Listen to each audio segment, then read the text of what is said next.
दोस्तों, एक लोकतांत्रिक देश की सबसे बड़ी खूबसूरती ये होती है कि जनता सरकार से अपना विरोध जता सके, प्रदर्शन कर सके, अपनी मांगों को मनवा सके। लेकिन अगर वही विरोध हिंसा का रूप ले ले और हमलावर हो जाए प्रदर्शन, तो उसे क्या कहा जाएगा? जब जब विरोध प्रदर्शन का नाम आता है, तब एक चीज जरूर निकलकर सामने आती है कि जैसे ही भाजपा शासित राज्यों से विरोध हटकर किसी दूसरे सरकार में, यानी कि विपक्षी दलों के राज्यों में, अगर ये विरोध भारतीय जनता पार्टी के कार्यकर्ताओं की तरफ से किया जाता है तो ये उग्र हो जाता है। इससे पहले भी दोस्तों आपको एक बात याद होगी कि कैसे छत्तीसगढ़ के अंदर, जहां पर कांग्रेस की सरकार है, भूपेश बघेल की सरकार है, वहां पर भारतीय जनता पार्टी के कार्यकर्ताओं ने विरोध जताया था। तब पुलिस ने कार्रवाई की थी कि कैसे पुलिस पर ही भाजपा कार्यकर्ता जो है हमलावर हो गए। ठीक वैसे ही राजस्थान में भारतीय जनता पार्टी के कार्यकर्ता किस तरीके से हमलावर हो गए विरोध करते करते, कैसे कलेक्ट्रेट ऑफिस में घुसने की कोशिश कर रहे हैं, इस पूरी रिपोर्ट की जानकारी आपको इस वीडियो के अंदर देंगे कि ये विरोध जो है दोस्तों हिंसात्मक रूप ले लेता है। जहां जहां पर भाजपा की सरकार है वो पूरी तरीके से, जैसा कि आप सभी जानते हैं और गोदी चैनल्स पर भी यही दिखाया जाता है कि राम राज्य है। चाहे वो उत्तर प्रदेश हो, मध्य प्रदेश हो, हरियाणा हो या और भी जो राज्य है, भारतीय जनता पार्टी जहां पर डबल इंजन की सरकार चलती है वो राम राज्य है। वहां पर कोई अपराध, कोई क्राइम नहीं होता है। जैसे ही इतर विपक्षी राज्यों का बात करें, जहां पर विपक्षी राज्यों की सरकार है, वो जंगल राज्य में तब्दील होता है। आपको याद होगा दोस्तों, बिहार के अंदर भी कुछ ऐसी ही तस्वीरें सामने आई थी। जैसे ही भारतीय जनता पार्टी की गठबंधन वाली सरकार खत्म हुई, वो जंगल राज में तब्दील हो गया। ठीक वैसे ही राजस्थान में इस वक्त का जो नज़ारा है, इस वक्त की जो तस्वीरें हैं, वो काफ़ी ज़्यादा जो है खतरनाक नज़र आ रही है, क्योंकि भारतीय जनता पार्टी विरोध करने तो निकले थे उनके कार्यकर्ता, और ये विरोध इतना ज़्यादा उग्र हो गया दोस्तों कि पुलिस प्रशासन को उग्र भाजपा कार्यकर्ताओं पर लाठीचार्ज करना पड़ा, उन्हें हिरासत में लेना पड़ा। इस वक्त दोस्तों मैं आपको दैनिक भास्कर की एक खबर दिखा रही हूँ। दैनिक भास्कर के हवाले से ये खबर छापी गई है और लिखा गया है कि भाजपा कार्यकर्ताओं पर लाठीचार्ज, प्रदेश अध्यक्ष सीपी जोशी के नेतृत्व में कलेक्ट्रेट में घुसने की कोशिश हुई, कई कार्यकर्ता जो है वो घायल हो गए हैं। तो ये स्थिति जो है राजस्थान के अंदर नजर आ रही है। राजस्थान में इसी साल चुनाव होने वाला है और चुनाव को देखते हुए भारतीय जनता पार्टी काफ़ी एक्टिव मूड में है, जगह जगह विरोध कर रही है, कई चीज़ें जो है सरकार के विरुद्ध मांगने की जो है अपील कर रही है। अपील तो इसे नहीं कहा जा सकता है दोस्तों, क्योंकि ये प्रदर्शन जो है वो काफ़ी ज़्यादा उग्र होता हुआ नजर आ रहा है।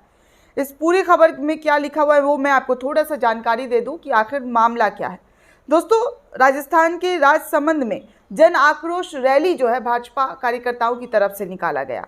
भाजपा कार्यकर्ता पुलिस से भिड़ गए इस रैली में। इस प्रदर्शन को निकालते हुए पुलिस ने पहले वाटर कैनन से बौछार कर कार्यकर्ताओं को तितर बितर करने की कोशिश की। इसके बाद भी भाजपा कार्यकर्ता जबरदस्ती कलेक्ट्रेट ऑफिस में घुसने का प्रयास करने लगे। पुलिस लाठीचार्ज कर उन्हें खदेड़ दिया। लाठीचार्ज में कई कार्यकर्ता जो है वो घायल हो गए। राजस्थान में सोमवार को भाजपा की ओर से सभी जिलों के मुख्यालयों पर राज्य सरकार के खिलाफ जन आक्रोश रैली और कलेक्ट्रेट का घेराव किया गया था।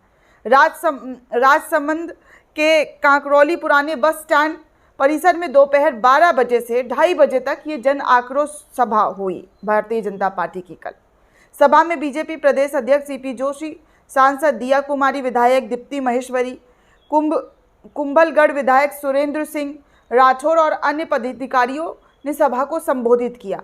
लेकिन जैसे ही ये सभा आगे बढ़ती गई, ये हिंसात्मक रूप जो है इस प्रदर्शन का देखने को मिलता रहा और इतना ज़्यादा उग्र हो गया ये प्रदर्शन कि पुलिस प्रशासन को वाटर कैनन लाठीचार्ज करना पड़ा, क्योंकि वो जबरन कलेक्ट्रेट ऑफिस में घुसने की कोशिश कर रहे थे, जैसा कि इस खबर के अकॉर्डिंग बताया जा रहा है।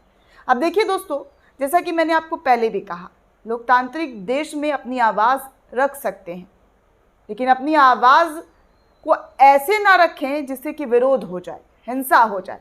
हमारे देश में कई ऐसे आंदोलन हुए, कई ऐसे प्रदर्शन हुए जो एक नज़ीर के तौर पर अभी भी याद किए जाते हैं। आपको याद होगा दोस्तों, किसान आंदोलन, CA/NRC। हालांकि इस आंदोलन को ख़त्म करने के लिए कई सारी साजिशें की गई, कई सारी चालें चली गई, कैसे इस प्रदर्शन को, इस प्रोटेस्ट को कई सारे नामों में तब्दील किया गया। मुसलमानों का प्रोटेस्ट था तो इसे आतंकवादी गिरोह बताया गया और बिरयानी खाने वाला और ना जाने ऐसे तमाम चीज़ों को। किसानों ने भी 1 साल से ज़्यादा का प्रदर्शन किया था दोस्तों, लेकिन उनका प्रदर्शन भी उग्र नहीं था। वो एक चुपचाप बैठकर सरकार की 3 कानून का विरोध कर रहे थे अपनी मांगे मनवाने के लिए। लेकिन इस प्रोटेस्ट को भी खलल देने के लिए काफ़ी चीज़ों को जो है सुयोजित तरीके से जो है इस पूरे प्रोटेस्ट को ख़त्म करने की कोशिश की गई, लेकिन फिर भी ये प्रोटेस्ट जो है जिस खलल डालने की जो कोशिश की गई वो नाकामयाब हुई। इनकी जो मंशा थी, जो उग्र लोग हैं जो हर एक चीज़ में फसाद करने की कोशिश करते हैं, जो तथाकथित लोग की मैं यहाँ पर बात कर रही हूँ दोस्तों, जो हर एक चीज़ में हिंसा को घुसेड़ने की कोशिश करते हैं, उनका मंसूबा, उनकी तमाम चीज़ें जो है वो नाकाम रही। और ठीक इसी तरीके से जैसा कि मैं आपको बता रही हूँ, राजस्थान के अंदर भारतीय जनता पार्टी काफ़ी ज़्यादा एक्टिव मूड में है। राजस्थान में सौगात पर सौगात दिए जा रहे हैं, लेकिन उससे पहले ये जो विरोध है वो अपने आप में कई बड़े सवाल खड़े कर रहे हैं कि विरोध करते करते जो सभ्य, जो संस्कारी पार्टी का टैग लेकर चलते हैं, उस टैग को क्या हुआ कि वो कलेक्ट्रेट ऑफिस में घुसने लग गए जबरन, ज़बरदस्ती, जिसके बाद पुलिस प्रशासन को लाठीचार्ज करना पड़ा। दोस्तों, इस पूरे रिपोर्ट को लेकर आप क्या सोचते हैं, आपकी क्या राय, हमें कमेंट सेक्शन में ज़रूर बताइएगा। साथ ही साथ नेशन 360 को ज़्यादा से ज़्यादा लाइक, शेयर और सब्सक्राइब करना बिल्कुल भी ना भूलें।